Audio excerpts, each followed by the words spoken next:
mukhang nakalock in na for the next NBA season etong si Victor Wembanyama matapos nga siyang maispatan dito nga sa Shaolin Temple dito nga sa China. Ano nga bang purpose dito nga ni Wemby kung bakit siya pumunta ng China at silipin na rin natin ang kanyang bagong look. At nang yan, tara't pag-usapan natin yan.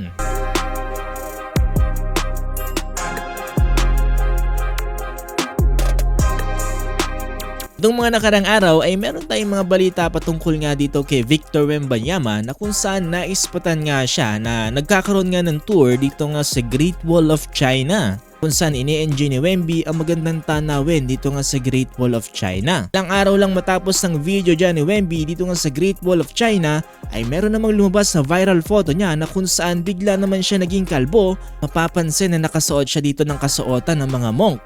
Ibig sabihin mga boss no, ang pagpunta ni Wemby dito sa China ay hindi pala isang tour, hindi isang personal visitation dito nga sa Shaolin Temple para nga pagandahin ang kanyang inner discipline, focus, and mind-body harmony. Grabe mukhang nakalock in na nga talaga etong si Victor Wembanyama dito nga para sa susunod na NBA season.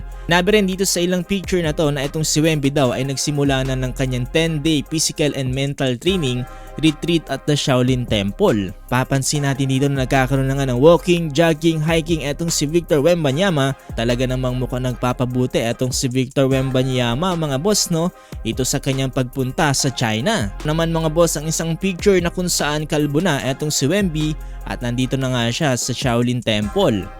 Hindi lang yan mga boss, dahil nitong nakarang NBA season nga, nagkaroon nga ng blood clot etong si Victor Wembanyama dahilan nga ng pagtigil niya sa NBA season. Ayun nga dito sa isang reporter ng Spurs na one of his close friends nga daw is a Buddhist monk and long-time Spurs fan. Pinahagi nga doon ito nitong summer retreat tradition ties back to the ancient Buddhist practice of Basa, a time when monks stay in one place during the rainy season to meditate, deepen their studies.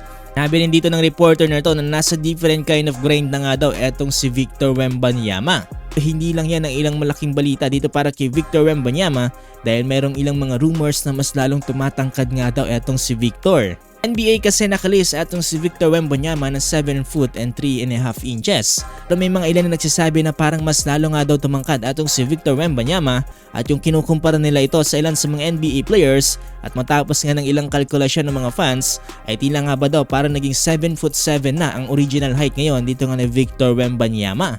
Mga boss, anong masasabi niyo dito patungkol sa training ni Victor Wembanyama? Para sa akin napakasolid nito at nagpapakita lamang ito at talagang seryoso na si Wemby dito nga sa pagpapaganda ng kanyang katawan for the next NBA season. May mga ilang rumors din ngayon na itong si Kevin Durant nga daw ay lilipat nga ng San Antonio Spurs para samahan itong si Victor Wembanyama. Sa ngayon ay wala pa tayong confirmation regarding dito at hanggang sa ngayon ay rumors pa lamang ito. Pero napakasolid din naman talaga kung sakasakaling lilipat etong si KD dito nga sa Spurs. Kung gusto niyo pa ng more basketball updates ng NBA Finals ay huwag niyong kakalimutang i-follow itong ating page.